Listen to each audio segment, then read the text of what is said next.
Frank, we saw Lionel Messi at training for the first time today after he announced he'll be staying at the club. It has been an interesting week, 2 weeks, 3 weeks in fact.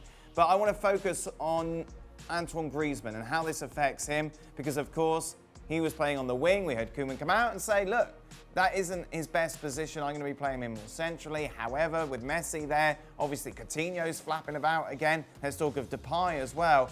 It's difficult to see how Griezmann is going to get back to his best in this Barcelona team. Yeah, he will have to think and maybe rethink about his situation, whether he's going to have to leave or, you know, ask for another position, maybe as a striker. It would have been difficult if Messi would have decided to leave as well, because to replace Messi would be nothing but easy. So now saying and knowing that Messi is leaving, I think he will have to consider maybe finding another club, because we saw this season it didn't work. It didn't match with the way that Messi plays and how Griezmann is in niche position is the best. And the best position for Griezmann is behind the striker, or maybe a little bit on the right side, which is completely the position of Messi. So he cannot be the double of Messi. There is only one Messi, and so therefore I think he will have to talk to his agents and maybe try to find quickly another club, because that will be maybe the best for him.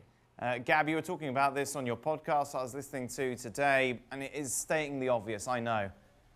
But what a massive mess this is for Barcelona. Well, you know what the other biggest mess, and I don't think this has garnered enough attention. I mean, Frank is right. You know, he needs to look for another club. He needs to take an enormous pay cut for him to go anywhere.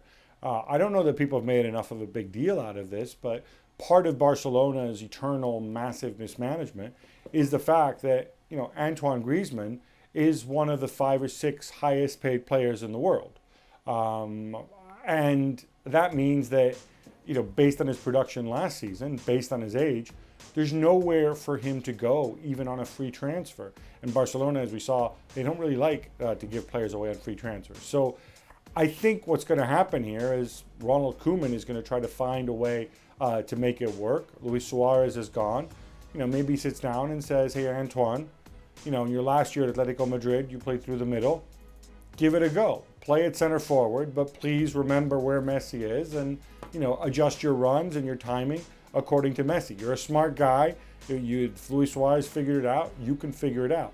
But this is the only way, I think, that he's getting on a pitch, because he's not moving anywhere else. And over on the other wing, it's all about Ansu Fati, and Dembele's coming back, and Coutinho, of course, is in the mix as well, for now anyway.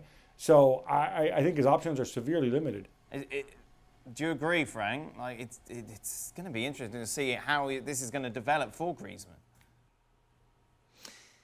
That's the only way, as Gab said, for him to play, is to play as a forward and just in front of Messi, and be, as Gab said again, smart enough to cope with the situation, to work for Messi, to leave the space for the guy when he wants to score a goal and go through the defense. Well, you know, every player, big players that came to Barcelona knew that they would have to leave the king, you know, still being the king. And Neymar was clever enough to do so, and being effective with that situation. And Griezmann will have to do again and again and again to serve the king. Well, thank you very much for watching ESPN on YouTube. For more sports highlights and analysis, be sure to download the ESPN app. And for live streaming, premium content, and let's not forget as well, ESPN FC 7 days a week. Subscribe to ESPN+.